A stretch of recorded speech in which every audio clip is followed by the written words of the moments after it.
Hi guys, जय माता दी। आज हम इनवर्स ट्रिग्नोमेट्री फंक्शन की एक्सरसाइज 2.1 के 6 से और 12 क्वेश्चंस के तक सॉल्व करेंगे। तो देखिए, पिछली वीडियो में आपने 5th क्वेश्चन तक सॉल्यूशन देखा। अब 6th क्वेश्चन हमारा कहता है कि tan इनवर्स -1 की मुख्य मान क्या होगा। तो इसके लिए हम y बराबर मान लेते हैं tan इनवर्स -1, यानी tan y बराबर -1। और आप जानते हैं कि 1 जो वैल्यू है वो tan π/4 की होती है, -tan π/4 यानी 45 डिग्री की मिलती है हमें। तो अगर हम वैल्यू देखें फिर tan y बराबर -tan π/4 tan इनवर्स लेने पर, जैसे ही आप tan इनवर्स लेंगे y बराबर आ जाएगा tan, आपका y बराबर क्या आएगा -π/4। क्या है आपका -π/4। और y को हमने माना है tan इनवर्स, तो यहाँ लिख देंगे हम कि y बराबर tan इनवर्स -1 की ये वैल्यू है। अब हम जानते हैं कि tan का परिसर जो है -π/2 टू परिसर कितना होता है -π/2 π/2, इसलिए ये इसी मान के बीच पाया जाता है, अतः मुख्य मान भी -π/4 होगा। तो अगले क्वेश्चन की ओर हम मूव कर रहे हैं, वो आपका 7th नंबर का क्वेश्चन है। 7th नंबर का क्वेश्चन क्या कह रहा है आपका कि sec इनवर्स 2y√3। अब देखिए, इस प्रोसेस में हमको फिर वही करना है कि इसको हमें y मान लेना है, सपोज करना है, और फिर sec y बराबर हम लिख सकते हैं 2/√3। और 2/√3 अगर आपको निम्न कक्षाओं में आपने जो है 0 से लेके और 90 डिग्री तक की जो ट्रिग्नोमेट्री की निष्पत्तियां देखी थी, तो उसमें आप देखेंगे ये π/6 का मान है, sec π/6 का मान होता है। तो y की वैल्यू क्या आ जाएगी π/6, जबकि y हमारा क्या था sec इनवर्स 2/√3। अब देख लें कि यह मुख्य मान है या नहीं। तो मुख्य मान के लिए आपको पता है कि इसकी 0 to π -π/2 तक की मुख्य रेंज होती है, जिसके बीच का ही ये मान है, अतः इसका मुख्य मान यानी कि प्रिंसिपल वैल्यू भी π/6 होगी। अगले क्वेश्चन की हम 8th की ओर मूव करते हैं। तो क्वेश्चन नंबर 8 क्या कह रहा है कि cot इनवर्स √3, जिसको हमने सपोज कर लिया है y। अब cot y बराबर हो गया हमारा √3। अब आप जानते हैं कि √3 cot π/6 का वैल्यू होती है, यानी कि cot π/6 की वैल्यू होती है। अतः cot इनवर्स जब लोगे तो ये हट जाएगा, यानी कि y की स्वतंत्र वैल्यू आपकी क्या आएगी π/6। और इसको आपने क्या माना था cot इनवर्स √3, यानी इसकी वैल्यू आपको फाइंड आउट आ चुकी है। अब आप रेंज पर जाएं तो आप जानते हैं 0 to π होता है, कोट की रेंज पर जाएं, कोट इनवर्स की पर, तो वो 0 to π/2 होता है, और ये 0 to π के बीच का ही वैल्यू है π/6। तो दिस इज प्रिंसिपल वैल्यू। अब 9 नंबर के क्वेश्चन की ओर मूव कर रहे हैं हम। आई होप ये आपके समझ में आ रहा होगा, और जो उन्होंने हमारे चैनल को सब्सक्राइब भी किया है वो तुरंत चैनल को सब्सक्राइब करें। क्वेश्चन नंबर 9 क्वेश्चन नंबर आपका कह रहा है कि cos इनवर्स -1/√2। अब इसको मैंने मान लिया, सपोजिंग कर लिया बाई, तो cos y बराबर हो गया -1/√2, और 1/√2 आपका cos π/4 का मान होता है, यानी cos 45 का मान होता है, तो माइनस cos π/4। लेकिन माइनस cos थीटा को हम क्या लिखते हैं, cos पाई माइनस थीटा, यानी पाई माइनस थीटा कितना है आपका π/4। तो यहाँ आपने cos आपने 4 एलसीएम ले लिया, तो 4π - π/4, और ये आपका एज इट इज जो है cos बराबर y बराबर क्या आया कि cos 3π/4 cos y। अब cos इनवर्स लें तो y की स्वतंत्र वैल्यू आएगी आपकी 3π/4, यानी कि ये आपका क्या निकाल दिया आपने, cos इनवर्स -1/√2 की वैल्यू निकाल दी।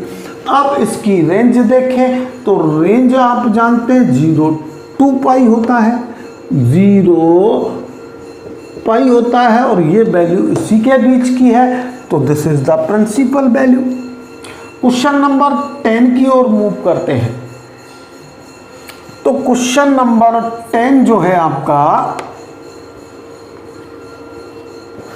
वो क्या कह रहा है, कोसेक इनवर्स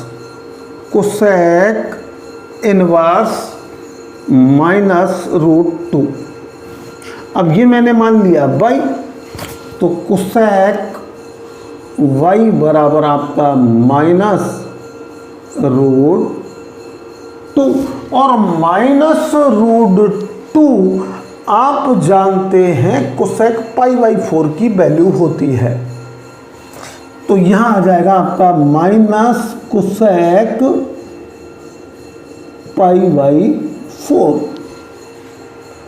अब देखिए आपको यहाँ रेंज देखनी है, तो रेंज आप जानते हैं कि इसकी रेंज होती है -π/2, π/2 माइनस आपके 0, और ये इसी के बीच की वैल्यू है, इसलिए आपका y बराबर क्या हो जाएगा, -π/4, यानी कि आपकी जो वैल्यू आई थी ये cosec inverse -√2। This is principal value. अब क्वेश्चन नंबर 11 की तरफ मूव करें, तो आप देख रहे हैं क्वेश्चन 11 में आपको 3 अलग अलग ट्रिग्नोमेट्री इनवर्स फंक्शंस दिए हुए हैं।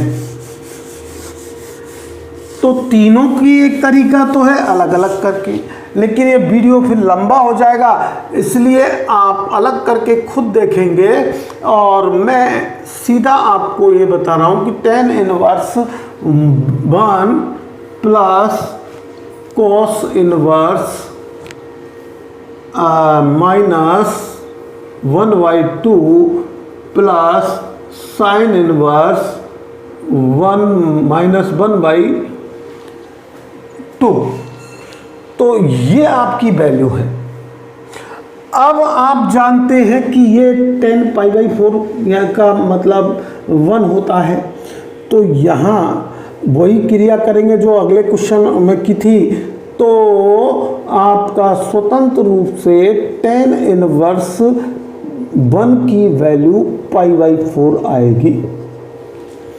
और अगर आप cos इनवर्स -1/2 की वैल्यू फाइंड करेंगे तो 1/2 जो वैल्यू होती है वो आपकी π/6 की होती है, वो सॉरी π/3 की होती है।